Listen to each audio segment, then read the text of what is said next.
नमस्कार दोस्तों, story audio book Mumbai channel में आपका स्वागत है। अगर आपको यह कहानी पसंद आती है तो चैनल को सब्सक्राइब करें। तो चलिए शुरू करते हैं।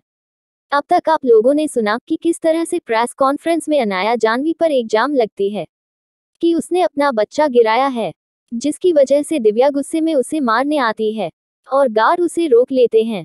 तभी जाह्नवी किसी टूटी हुई औरत की तरह रोते हुए बोली, अनाया बस करो, मुझे यह सहन नहीं हो रहा है। मैंने अपना बच्चा खोया है। मैं 3 महीने उसे अपनी कोख में पाला है और तुम कह रही हो मैंने उसे मार दिया। क्या तुम्हें अभी भी लगता है कि मैं इतनी पागल हो सकती हूँ? अगर तुम्हें सजा से बचाना था तो तुम मुझे बता देती।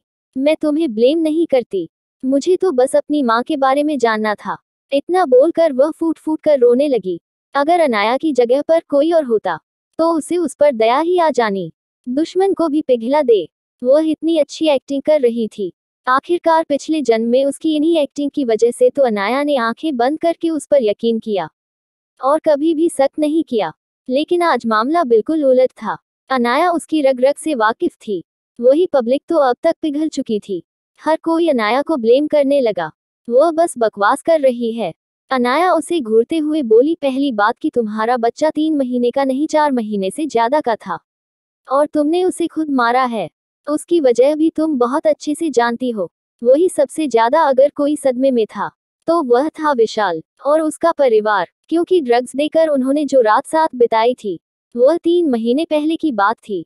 और अगर यह बच्चा 4 महीने से भी ज्यादा का था तो फिर यह विशाल का बच्चा कैसे हो सकता है? यह सोचकर ही विशाल की आंखें गुस्से से लाल हो गई और उसकी मुट्ठियां कस गई और वह नफरत से जाह्नवी को देखता है। वही विशाल के साथ साथ उसका परिवार भी जाह्नवी को देख रहा था। जाह्नवी जो अंदर से कांप रही थी, वह रोते हुए गुस्से में बोली, तुम झूठ क्यों बोल रही हो? मेरा बच्चा 3 महीने का ही था। यह सुनकर अनाया एक तिरछी मुस्कान के साथ बोली, ठीक है, यहीं पर डॉक्टर है, तुम उन्हें भी पूछ सकती हो। सच क्या है? तभी एक डॉक्टर आगे आते हुए बोला, मिस जाह्नवी का बच्चा 4 महीने से भी ऊपर का था। यह बात उस बच्चे की ग्रोथ को देखकर ही कही जा सकती है। वैसे भी अगर वह 3 महीने का होता तो आपकी दवाएं लेने से ही मिस्कराज हो जाता। लेकिन बच्चे की ग्रोथ काफी ज्यादा हो चुकी थी, इसीलिए दवाएं लेने के बाद भी बच्चे को कुछ नहीं हुआ और धक्का लगने के बाद आपका मिस्कराज हुआ। वही यह सुनकर हर कोई चौंक गया था और अब तो विशाल को भी समझ आ गया था कि जितना दिख रहा है उतनी चीजें सिंपल नहीं है।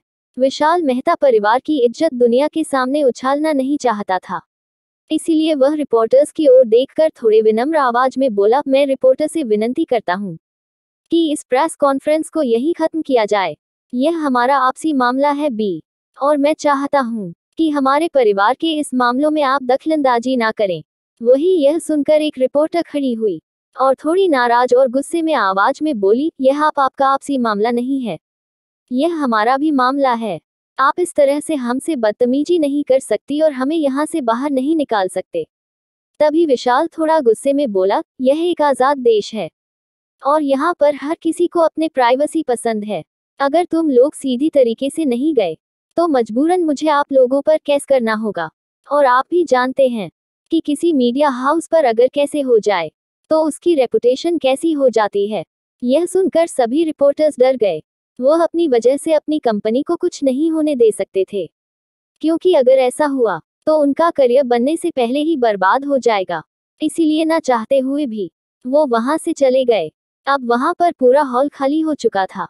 सिर्फ अनाया और उसके साथ आए हुए लोग और कुछ पुलिस ऑफिसर, डॉक्टर और मेहता परिवार ही बचा था। विशाल जो गुस्से से जाह्नवी घूर रहा था, उसके पास गया और उसे जोर का एक तमाचा मारते हुए गुस्से में दांत पीस कर बोला, सच सच बताओ, वह बच्चा किसका था? अगर वह बच्चा 4 महीने से ऊपर का था इसका मतलब वह मेरा नहीं था, क्योंकि मैंने तुम्हें उस वक्त छुआ तक नहीं था। यह सुनकर जाह्नवी डर गई। वह रोते हुए उसका हाथ पकड़कर बोली, विशाल तुम्हें गलतफहमी हो रही है, वह बच्चा हमारा ही है, वह हमारे ही प्यार की निशानी थी। इतना बोलकर वह कूट कूट कर रोने लगी, जैसे किसी ने उसे कितना ही दर्द दिया हो। लेकिन वहां खड़े किसी को कोई फर्क नहीं पड़ा है। तभी विशाल की माँ भी आगे आई और जाह्नवी के बालों को पकड़ते हुए उसकी आंखों में देखकर गुस्से में बोली, घटिया लड़की, तुम्हारी वजह से मैंने अपने बेटे से लड़ाई की, तुम्हें अपने घर की बहू बनाया, यहाँ तक कि लोगों की बकवास भी सुनी। और तुम्हारी घटिया इमेज की वजह के बाद भी तुम्हें मेहता परिवार की बहू बनाया, फिर भी तुमने हमें ही धोखा दिया। तुम किसी और के नाजायज पाप को हमारा वंश बता रही थी। तभी वहां खड़ा डॉक्टर, जिससे पहले ही जानवी ने पैसे दे दी थे, वो आगे आते हुए डरते हुए बोला, आप लोग क्या बकवास रहे हो? मैंने खुद चेक किया था, वो बच्चा 3 महीने का ही था। वही यह सुनकर बाकी सब उसे घूरने लगे। तभी जानवी रोते हुए बोली, यह 2 डॉक्टर सही कह रहे हैं, बच्चा तुम्हारा ही था। विशाल, तुम मुझ पर यकीन करो, मैंने तुम्हें कभी धोखा नहीं दिया। यह सब कुछ बकवास कर रहे हैं। इनके पास कोई प्रूफ नहीं है कि वह बच्चा तुम्हारा और मेरा नहीं था। यह लोग सिर्फ हमें दूर करना चाहते हैं। इतना बोलकर वो फूट फूट कर रोने लगी। मेहता परिवार भी उसकी बातों में आने लगा था और विशाल की बहन दिव्या अनाया के पास तेजी से जाए हुए उसे तमाशा मारने के लिए हाथ उठाया और गुस्से में बोली, तुम घटिया लड़की को मैं तुम्हें छोड़ूंगी नहीं। तुमने मेरे परिवार को बदनाम किया और मेरे आने वाले पोते को भी मार दिया। ऊपर से तुम हमारे परिवार पर गंदी नजर रख रही हो। इतना बोलकर वो उसे मारने ही वाली थी, उसे पहले ही किसी ने उसका हाथ पकड़ लिया और एक तेजी से हड्डी टूटने की आवाज सबको सुनाई दी। यह कोई और नहीं हर्षवर्धन था।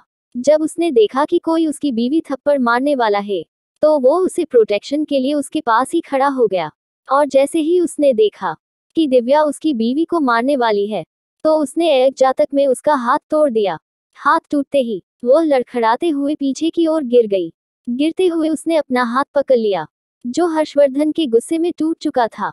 वो रोते हुए अपना हाथ पकड़कर गुस्से में बोली, तू 2 कौड़ी के नौकर, तुम्हारी हिम्मत की हुई मेरा हाथ तोड़ने की? मैं तुम्हें छोड़ूंगी नहीं, मैं तुमसे इसका बदला लेकर रहूंगी।